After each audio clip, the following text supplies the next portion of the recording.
Capítulo 32. Depois de tudo o que Ezequias fez com tanta fidelidade, Senaqueribe, rei da Assíria, invadiu Judá e sitiou as cidades fortificadas para conquistá-las.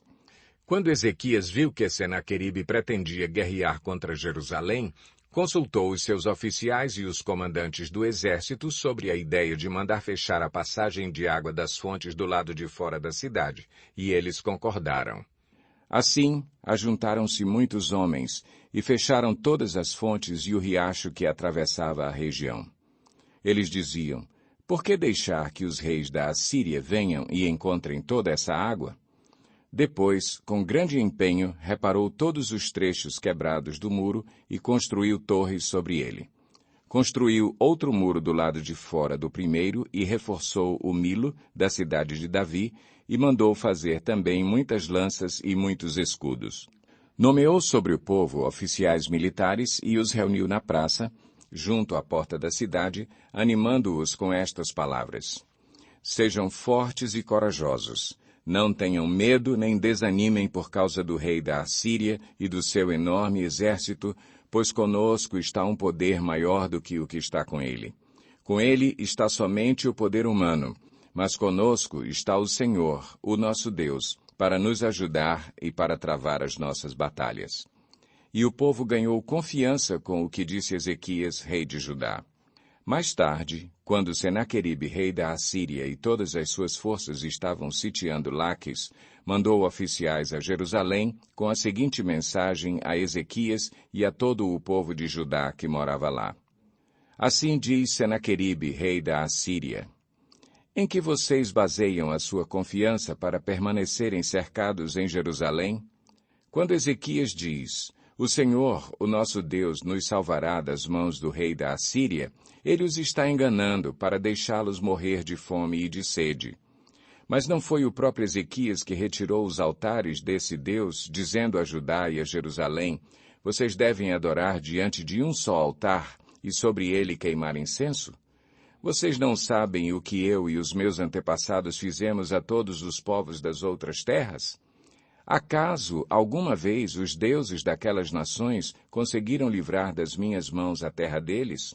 De todos os deuses das nações que os meus antepassados destruíram, qual deles conseguiu salvar o seu povo de mim? Como, então, o Deus de vocês poderá livrá-los das minhas mãos? Portanto, não deixem Ezequias enganá-los ou iludi-los dessa maneira.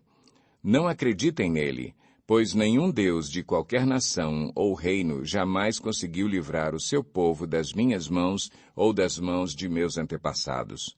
Muito menos o Deus de vocês conseguirá livrá-los das minhas mãos. Os oficiais de Senaqueribe desafiaram ainda mais a Deus, o Senhor, e ao seu servo Ezequias. Senaqueribe também escreveu cartas insultando o Senhor, o Deus de Israel, e o desafiando. Assim como os deuses dos povos das outras terras não livraram o povo deles das minhas mãos, também o Deus de Ezequias não livrará o seu povo das minhas mãos. Então os oficiais gritaram na língua dos judeus ao povo de Jerusalém que estava sobre o muro para assustá-lo e amedrontá-lo com o intuito de conquistarem a cidade. Referiram-se ao Deus de Jerusalém como falavam dos deuses dos outros povos da terra, que não passam de obra das mãos dos homens. Por tudo isso, o rei Ezequias e o profeta Isaías, filho de Amós, clamaram em oração aos céus. E o Senhor enviou um anjo que matou todos os homens de combate e todos os líderes e oficiais no acampamento do rei assírio, de forma que este se retirou envergonhado para a sua terra. E certo dia, ao adentrar o templo do seu Deus, alguns dos seus filhos o mataram à espada. Assim, o Senhor salvou Ezequias e o povo de Jerusalém das mãos de Senaqueribe, rei da Assíria, e das mãos de todos os outros, e cuidou deles em todas as fronteiras. Muitos trouxeram a Jerusalém ofertas para o Senhor e presentes valiosos para Ezequias, rei de Judá. Daquela ocasião em diante, ele foi muito respeitado por todas as nações. Naquele tempo, Ezequias ficou doente e quase morreu. Ele orou ao Senhor, que lhe respondeu, dando-lhe um sinal miraculoso. Mas Ezequias tornou-se orgulhoso e não correspondeu à bondade com que foi tratado, Por isso, a ira do Senhor veio sobre ele, sobre Judá e sobre Jerusalém. Então Ezequias humilhou-se, reconhecendo o seu orgulho, como também o povo de Jerusalém. Por isso, a ira do Senhor não veio sobre eles durante o reinado de Ezequias. Possuía Ezequias muitíssimas riquezas e glória. Construiu depósitos para guardar prata, ouro, pedras preciosas, especiarias, escudos e todo tipo de objetos de valor. Também construiu armazéns para estocar trigo, vinho e azeite. Fez ainda estábulos para os seus diversos rebanhos e para as ovelhas. Construiu cidades e adquiriu muitos rebanhos, pois Deus lhe dera muitas riquezas. Foi Ezequias que bloqueou o manancial superior da fonte de Giom e canalizou a água para a parte oeste da cidade de Davi. Ele foi bem-sucedido em tudo o que se propôs a fazer. Mas quando os governantes da Babilônia enviaram uma delegação para perguntar-lhe acerca do sinal miraculoso que havia ocorrido no país, Deus o deixou para prová-lo e para saber tudo o que havia em seu coração.